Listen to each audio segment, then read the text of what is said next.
Hey everybody, TJ here.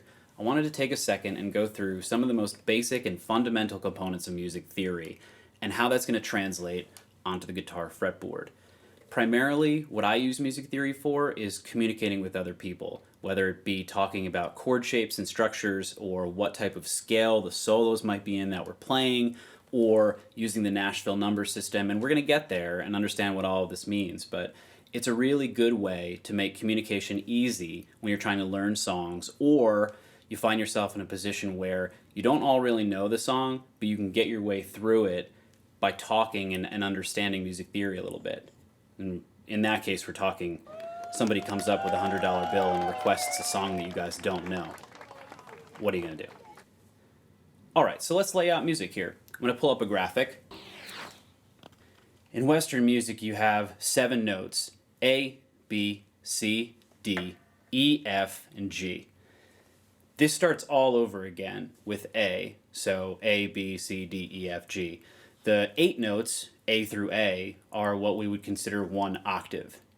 One of the most important elements is the distance between 2 notes. That's called an interval. So if you hear interval thrown out there, it just means the distance between 2 notes that you're talking about.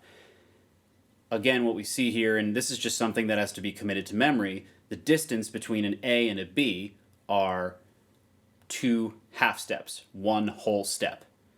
The distance between B and C is 1 half step. The other half step interval is between E and F. All of the other notes have 1 whole step in between them. I'm going to move this graphic. Here we go.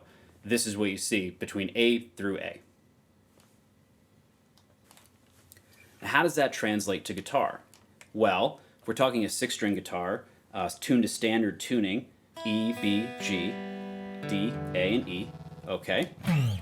Let's pick on the A string. We know that that note is an A. Open string, 0 fret. We know the distance between an A and a B is 1 whole step.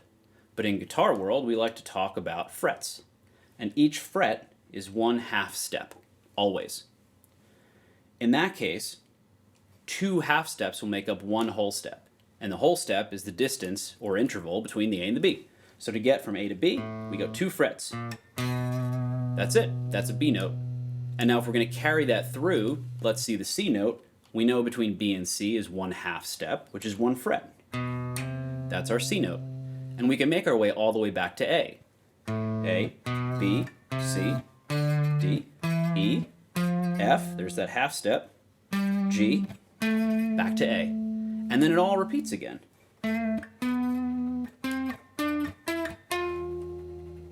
Through that string. And that's how we relate the intervals of note to note on a single string of the guitar. 1 whole step, 2 frets. 1 half step, 1 fret on the guitar. So it's not like nothing exists between an A and a B. The truth is the half step between the A and the B is A sharp, or B flat. Let's pull the graphic up again. Just laying in all the sharps and the flats so that you could see these are where half steps exist between 2 notes. Any interval that's a full step has a half step in between it, and you can see here referenced whether it's an A sharp or a B flat, or an F sharp or a G flat, for example. All right, now that brings us to, let's pick on the same A string, open A. It's not particularly musical, but it is a scale. It's the chromatic scale. A sharp, B, C, is that half step again, C sharp, D, D sharp, E, F, F sharp, G, G sharp, A. This comes into play, I mean, I see it mostly when you're talking about line cliches or, oh, it's a chromatic run, ascending or a descending chromatic run. So if you're to play something, that's a little chromatic ascending run, or something, little descending chromatic run. And so it's much easier to say it's an ascending chromatic run than it is to say, oh, okay, it's the 3rd fret, 4th fret, 5th fret on the A string. And so these are things that are going to get us talking to other musicians and learning things much faster by incorporating some music theory knowledge into the way we look at the fretboard. Now here's some helpful tips that I think will accelerate your learning of the fretboard. Here we go. Tip number 1. I want you to start thinking about these relationships as rules, and not like some rules are meant to be bent and other rules are meant to be broken. What I mean is relationships will always hold true. So, for example, if the open 6th string is an E, and I want to play an E, F, G. Okay, open, 1st fret, 3rd fret, E, F, G. Well, the skinny string, or the 1st string, is also an E, which means if I know that's an E, F, G up here, then it has to be an E, F, G right there. Similarly, if I know this is an E, F, G, and I know that I'm playing an E note when I'm on the 7th fret of the A string, then that same structure, same shape and pattern, must be an E, F, G, because it's only 1/2 step between the E and the F, and a full step between the F and the G.